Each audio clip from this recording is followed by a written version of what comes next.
tous, bienvenue dans une nouvelle vidéo. Aujourd'hui, je me retrouve dans les jardins du ministère de la Culture et je suis là en tant que photographe et aussi en tant que journaliste, mais pas que ça, aussi en tant que blogueuse parce que je vous embarque avec moi ce matin dans cet événement qui est fait en prélude au marathon de lecture qui est à sa 8e édition. Donc le thème ce matin c'est la littérature prétexte de la lutte pour la lutte des femmes. Donc il va y avoir une conférence, il va y avoir des lectures de textes, de la musique, vraiment toute une matinée culturelle et je serai là. Je vais vous montrer donc des parties ou je dirais des moments forts de cet événement ce matin. Donc, je vais vous laisser avec la vidéo. J'espère qu'elle va vous plaire. J'espère que vous allez vous amuser autant que je me suis amusée ce matin. Donc, voilà. Je vous laisse aussi avec un petit service que je vais vous demander. C'est de vous abonner à la chaîne, s'il te plaît. Et si vous avez aimé la vidéo, n'hésitez pas à mettre un petit pouce en l'air pour moi. Quoi d'autre? Allez sur ma page Facebook Cœur et Plus pour être beaucoup plus connecté avec nous, pour agrandir notre communauté. Donc merci de regarder la vidéo, de le partager, de commenter aussi, c'est important, de laisser vos impressions, vos avis, vos conseils sous la vidéo. Et à bientôt pour un nouveau vlog.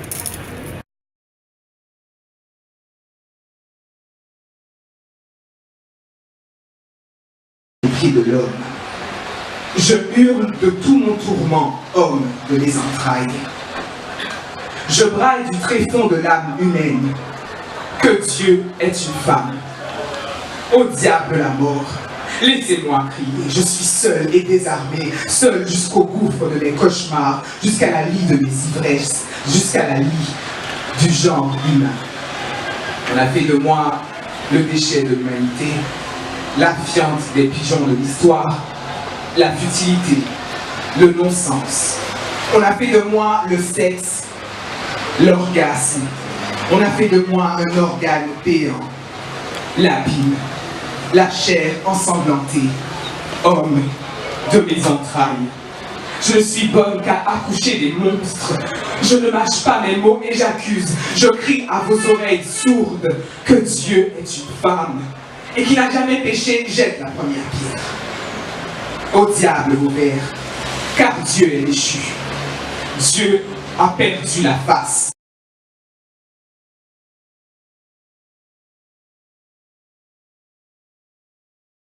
Donc Haïti et la littérature, Haïti et ses écrivains et sa littérature, c'est énormément de fierté quand un jeune écrivain force les portes d'une maison d'édition étrangère. Nous sommes très fiers et nous vivons pour nous-mêmes et pour tous ceux qui écrivent dans notre pays, que leurs livres soient acceptés dans une maison d'édition étrangère, parce qu'on parle d'Haïti, on n'oublie jamais de dire que c'est un auteur haïtien ou d'origine haïtienne. Quand on parle de femmes dans la littérature haïtienne, on ne peut pas ne pas évoquer Marie Chauvet, puisque Marie Chauvet a ouvert la voie. Quand on lit Katie Mars, c'est vrai que Katie Mars, elle ose beaucoup.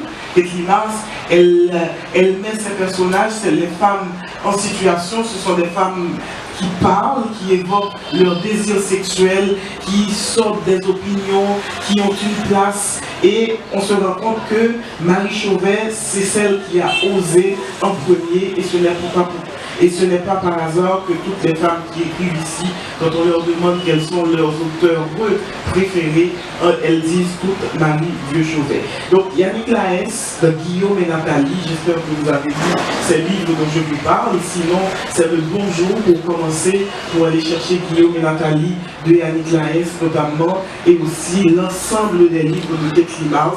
Katie Mars qui donne une large place aux femmes, la femme telle qu'elle est dans la société haïtienne, telle qu'elle se vit, telle qu'elle se comprend, telle qu'elle est perçue. Évidemment, ce n'est pas le sujet, ce n'est pas le sujet central des livres de Katie Mars ou de Yannick Laes, des questions féminines. Mais on parle de là pour découvrir un féminin qui n'est pas toujours évident, qui n'est pas toujours mis en lumière. La femme et ses désirs sexuels, ses opinions politiques, sa place dans la société. Donc la littérature comme un nouveau départ dans la lutte des femmes. Est-ce que la littérature peut être un nouveau départ dans la lutte des femmes? C'est vrai. De quelle lutte s'agit-il et de quelle femme s'agit-il? C'est le deuxième volet de la question, puisque faudrait-il bien que les femmes aient accès à ces livres-là, à la culture, que les femmes puissent, que les petites filles, les jeunes filles puissent avoir un petit peu plus d'opportunités dans les institutions académiques de notre pays. On parle des écoles, des universités et évidemment la fonction publique où les femmes sont sous-représentées souvent, mais même si la loi nous dit que 30%, que nous devons arriver à un quota de 30% de femmes.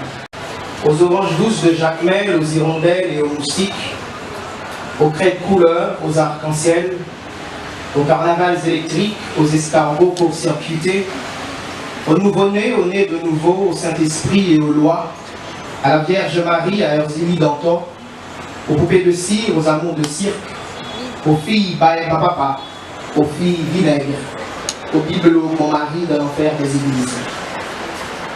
J'ai laissé le temps aujourd'hui et je suis parti à perte de vie. Qu'importe le soleil que ça prendra, je marcherai dans les flammes, jusqu'à ce que mon cœur devienne une torche. Puis, j'irai chez toi derrière le fossé. J'entrerai dans ta chambre, je m'allongerai sur ton lit, près de toi en me collant au mur. Ce mur de poivre blanc au goût de fièvre. Mais avant que mon hébétude aille heurter les étoiles, je veux devenir un robot humanoïde. Puis je brûlerai mon abécédaire d'autodérision, à défaut d'incendier le Vatican. Je veux aboyer dans les rues comme un messie sans hostie, un messie sans quoi et sans larron, un messie qui dégueule, un messie en faïence, un messie présomptueux sans dimanche Pâques. Je veux crier au Dieu des preux, en de catholique saloperie, au nom du pape Furoncle Ier. Une pluie de grêle, 2 baleines sauterelles, 10 plaies et autres petits tourments, plus la 28e lapidation.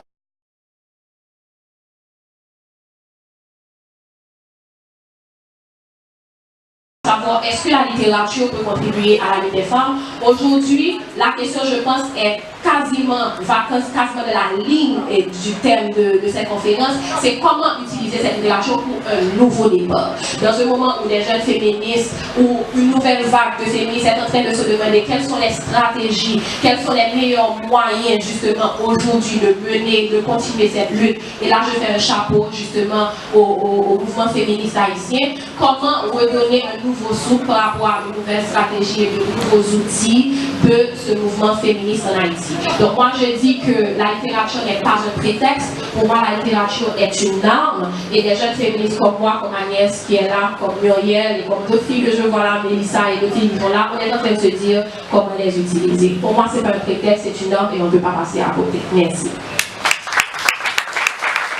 Merci Pascal, la littérature n'est pas un prétexte, mais une arme. Donc maintenant, il nous reste Beauvais Auguste qui va donner.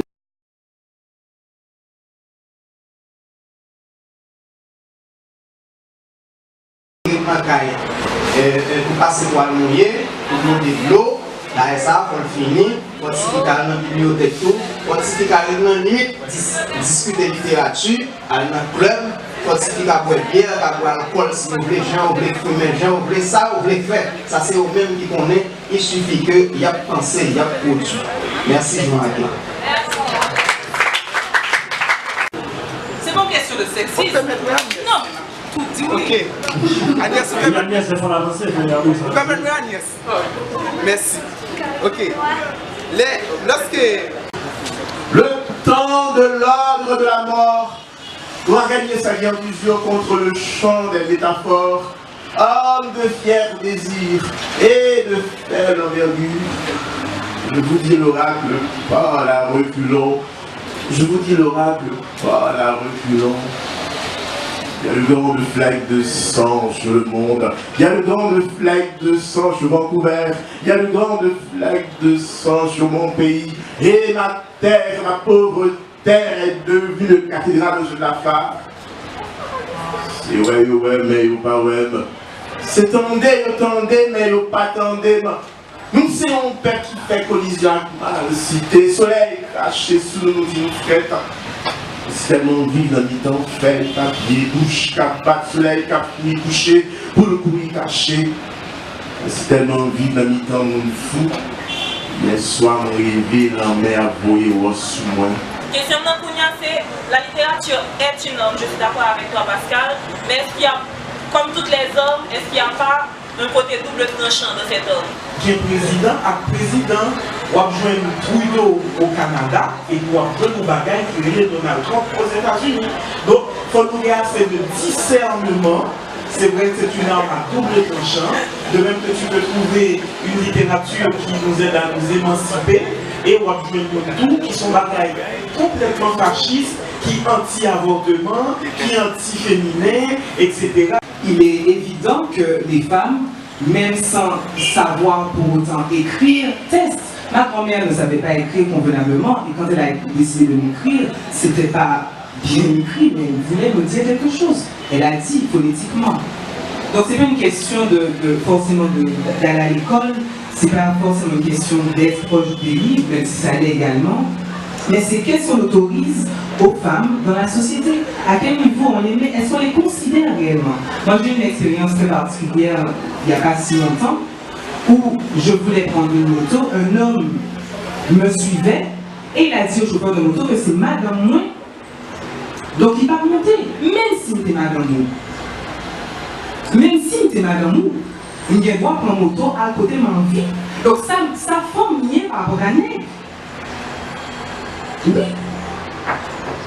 Et c'est une bonne âme, un gentil monsieur qui m'a dit retrouve-moi plus bas, qui m'a ramené chez moi. Sinon, aucun chauffeur de moto au niveau de Pétionville en face d'Oasis n'a voulu me prendre. Sous prétexte que monsieur, sortant de nulle part, a dit que j'étais sa nana. C'est complètement absurde. Qu'est-ce que la femme est vis-à-vis de l'homme? Qu'est-ce que la parole de la femme vaut par rapport à l'homme? Voilà. Le système a oublié qu'il n'y avait pas de place pour tout le monde. Tonton, t'as entendu les coups dehors? C'est bien notre futur qui compte. Le système s'est retourné contre l'homme, perdu dans ses ambitions. L'égalité est en travaux et il y a beaucoup de déviations. Et tonton, on va faire comment? Est-ce que les hommes ont voulu ça? Est-ce qu'ils maîtrisent leur rôle? Ou est-ce que la machine s'est emballée et qu'on a perdu le contrôle? Est-ce qu'il y a encore quelqu'un quelque part qui décide quelque chose? Ou est-ce qu'on est tous pieds épaulés en attendant que tout explose? Difficile de marcher, oui, tonton.